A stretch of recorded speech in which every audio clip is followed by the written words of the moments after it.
Shanks adalah sosok yang memiliki pengaruh besar terhadap alur cerita di seri One Piece. Tentunya masih menjadi pertanyaan besar para penggemar, mengapa Shanks bisa dihormati banyak orang, dan bahkan menjadi sosok paling berpengaruh terhadap jalan cerita One Piece. Dan perlu kita sadari, bahwa ia adalah satu-satunya Yonko yang belum tergantikan sampai saat ini. Berbicara mengenai sosok Shanks tentu kita tidak bisa melupakan, bahwa buah iblis Nika yang sekarang ada pada Luffy berasal dari Shanks. Pada saat itu Shanks juga menitipkan topi jerami miliknya kepada Luffy, dengan harapan mereka akan kembali bertemu, ketika Luffy sudah menjadi sosok yang melampauinya. Sehingga tidak sedikit orang yang beranggapan dengan diangkatnya Luffy menjadi seorang Yonko, menandakan sudah waktunya Shanks dan Luffy akan bertemu kembali. Sebenarnya cukup masuk akal jika kemudian Shanks nantinya menuju Wano, untuk bertemu dengan Luffy. Bisa jadi ia akan ikut dalam perang melawan pemerintah dunia nantinya, atau malah menjadi sosok yang akan menghentikan perang lagi. Karena bisa dipastikan datangnya Aramaki ke Wano, akan membuat pertempuran Wano semakin gila. Perlu diingat bahwa Aramaki saat ini sedang mengusik sosok Yonko baru, yang mana itu akan membuat dia berada dalam masalah besar.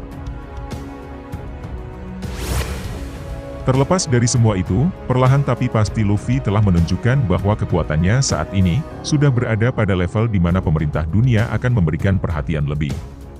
Dengan diangkatnya Luffy menjadi seorang Yonko, tampaknya sudah menjadi bukti bahwa pemerintah dunia sudah kewalahan menangani sosok Luffy yang sekarang, karena pengaruhnya terhadap dunia semakin meningkat. Apalagi jika orang-orang tahu bahwa selama ini dia adalah Dewa Nika, yang notabene dipuja oleh beberapa suku yang ada di dunia One Piece. Dengan menjadikan Luffy sebagai seorang Yonko, sebenarnya mengisyaratkan bahwa Yonko adalah bagian dari keseimbangan dunia, yang entah bagaimana pemerintah dunia tidak bisa menghapus sistem tersebut sampai sekarang. Jika kita berbicara mengenai keseimbangan, di chapter 947, kita mengetahui bahwa Big Mom pernah mengatakan, bahwa setiap Yonko yang ingin menjadi raja tunggal di lautan harus mengalahkan Yonko lainnya.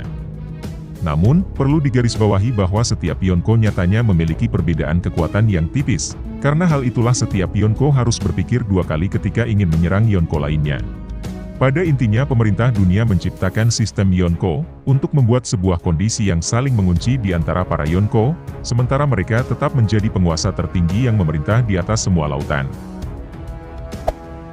Jika kita berbicara mengenai pertempuran para Yonko saat ini, sebenarnya yang paling memungkinkan untuk bertarung adalah Shanks dengan Kurohige. Hal itu pun didasarkan dari info saat Shanks datang ke Marineford untuk menghentikan perang. Pada saat itu, Shanks menantang siapa saja yang tidak mau menuruti perkataannya untuk berhenti berperang. Dan saat itu kita mengetahui bahwa tidak satu orang pun yang berani untuk maju dan bertarung dengan Shanks, termasuk sosok Kurohige. Kurohige sendiri mengatakan bahwa pada saat itu dia belum siap berhadapan dengan Shanks, yang artinya di masa yang akan datang ketika dia sudah siap, dia bisa saja memulai perang dengan kelompok bajak laut Shanks. Dan perlu kita sadari bahwa kekuatan Kurohige saat ini sudah sangat siap, untuk bentrok dengan kelompok bajak laut rambut merah. Jika pertarungan mereka benar-benar terjadi, siapakah di antara mereka yang keluar menjadi pemenang? Sebenarnya hal ini sudah dispekulasikan oleh banyak penggemar sejak lama, jika kemudian Shanks akan mati di tangan Kurohige. Kematian Shanks nantinya dipercaya akan menjadi pemicu rusaknya keseimbangan dunia, dan perang besar yang selama ini dibicarakan benar-benar akan pecah. Ide tentang Kurohige membunuh Shanks dirasa cukup masuk akal dari segi cerita. Kurohige akan memulai perang terbesar dalam sejarah One Piece, sebagai sosok yang merepresentasikan kehancuran.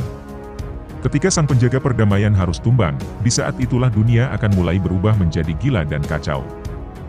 Setelah semua itu terjadi, giliran Luffy dan krunya akan bergerak dan menghadapi semua kekacauan yang ada.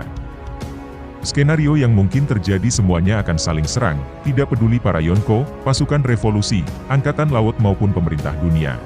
Tampaknya lautan akan terbelah menjadi beberapa aliansi, dan perang tidak akan berhenti sampai satu pihak terkuat keluar sebagai pemenang. Nah demikianlah pembahasan kita mengenai hal ini, jika kamu punya pendapat lain, silakan tulis di kolom komentar.